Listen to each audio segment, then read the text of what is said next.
And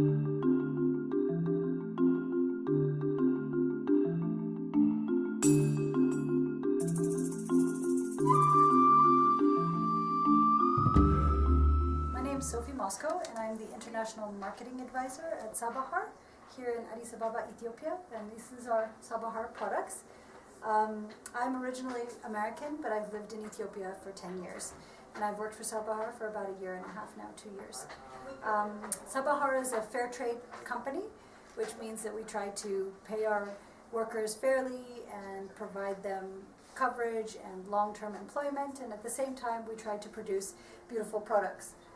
We produce both cotton and silk, and a lot of the silk that we produce is actually from Ethiopia, and some of it has been imported, and the cotton is all from Ethiopia. And our goal is really to work with small household producers to help them and empower them to be able to make beautiful things. Quite often in Ethiopia we see the textiles is a very age-old tradition here, and there's a lot of really brilliant weavers, but they don't necessarily know what the taste of the external market is. And so that's what we do, is to try to bring the external market and the tradition and match them together. And the other kind of component of our work is actually to make sure that the livelihoods of our employees and their families are positive and to create a positive impact. And one of the initiatives that we've been embarking on is a training program for them, and it involves a variety of different people and different components.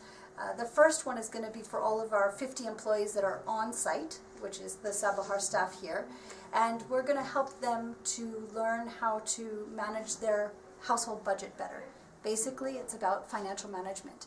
I don't know, in Ethiopia there's a big tradition of providing huge amounts of money for weddings. For example, they'll invite 3,000 people to a wedding, and when people get married or have funerals, there's a lot of money that goes out to that for gifts and things like that, but not necessarily thinking about what they're going to do about their school fees for their children next month.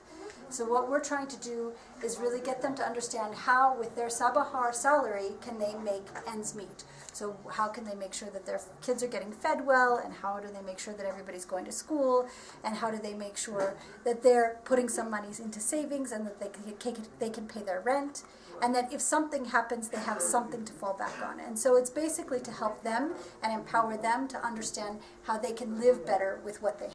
Our training program is actually not for our staff, but for someone in their families.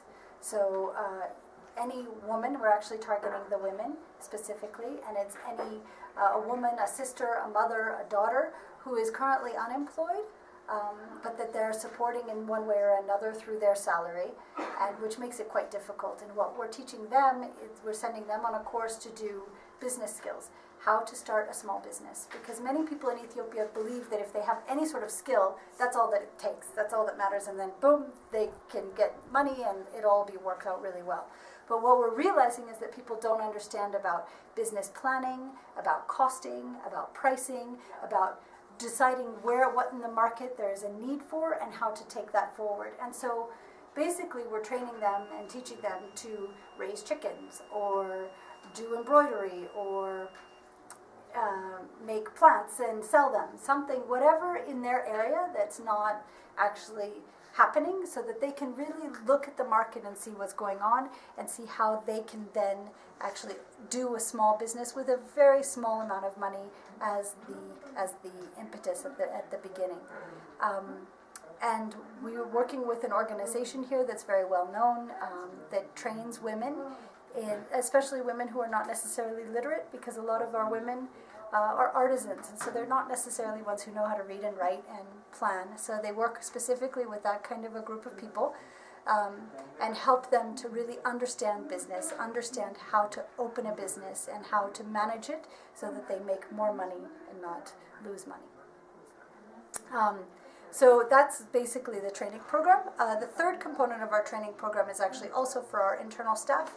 It's on quality control, to just make sure that we are teaching everyone what the external market really needs, because this is a massive gap here in Ethiopia, is that they make a lot of things, but nobody outside of Ethiopia would necessarily want to buy it, because they just don't see, they're not beautiful in the global sense of the word. And so we're trying to show them what the kind of tastes are globally and how we need to make our products so that when they go abroad, people all over the world are interested in buying them.